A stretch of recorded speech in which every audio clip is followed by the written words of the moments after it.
కేటీఆర్ కు ఆవేశం ఎక్కువ, ఆలోచన తక్కువ అని తెలంగాణ మంత్రి సీతక్క విమర్శించారు. రాష్ట్ర ప్రభుత్వం అమల్లోకి తీసుకొచ్చిన పథకాలను ఒక్క గ్రామానికే పరిమితం చేసినట్లుగా భ్రమపడుతున్నారన్నారు. పథకాలు రాని గ్రామాలు రణరంగంగా మారుతున్నాయన్న కేటీఆర్ వ్యాఖ్యలను ఖండిస్తున్నట్లు చెప్పారు. ఇది ప్రజా ప్రభుత్వం, అర్హులందరికీ సంక్షేమ పథకాలు అందజేస్తామని సీతక్క చెప్పారు. నూతన పథకాలతో గ్రామాల్లో పండుగ వాతావరణం కనిపిస్తుంటే కేటీఆర్ ఓర్వలేకపోతున్నారని విమర్శించారు. ప్రతి గ్రామంలో నూతన పథకాలను విజయవంతంగా ప్రారంభిస్తే కేటీఆర్ తట్టుకోలేకపోతున్నారన్నారు.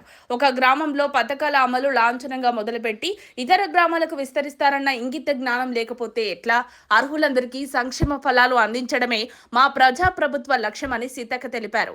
ప్రజలను రెచ్చగొట్టి రాజకీయ పబ్బం గడుపుకోవడమే కేటీఆర్ పనంటూ మంత్రి సీతక్క మండిపడ్డారు. బీఆర్ఎస్ మాదిరి ఎన్నికల లబ్ధి కోసం తాము పథకాలు అమలు చేయడం లేదన్న విషయాన్ని తెలుసుకోవాలని సూచించారు. ఉచిత బస్సు ప్రయాణం, ఉచిత విద్యుత్, సబ్సిడీ గ్యాస్ సిలిండర్ వంటి పథకాలు అర్హులందరికీ అందటం లేదా అని ప్రశ్నించారు. ప్రజలను రెచ్చగొట్టి రాజకీయ పబ్బం గడుపుకోవడమే కేటీఆర్ పని అని మండిపడ్డారు.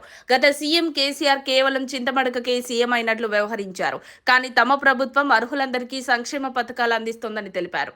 బీఆర్ఎస్ లాగా ఎన్నికల లబ్ధి కోసం మేం పథకాలు అమలు చేయడం లేదన్న విషయం ఇక్కడైనా కేటీఆర్ తెలుసుకొని మాట్లాడాలని పేర్కొన్నారు.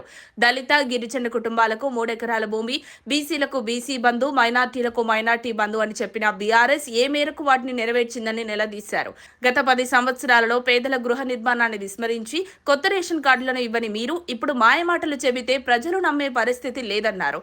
నరం లేని నాలుక కదా అని ఎలా పడితే అలా మాట్లాడితే ఎలా?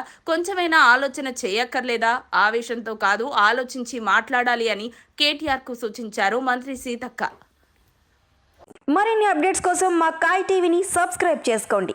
మా వీడియో కనుక మీకు నచ్చినట్లయితే లైక్ చేయండి, షేర్ చేయండి. మీ విలువైన అభిప్రాయాలను కామెంట్ బాక్స్లో తెలియజేయండి.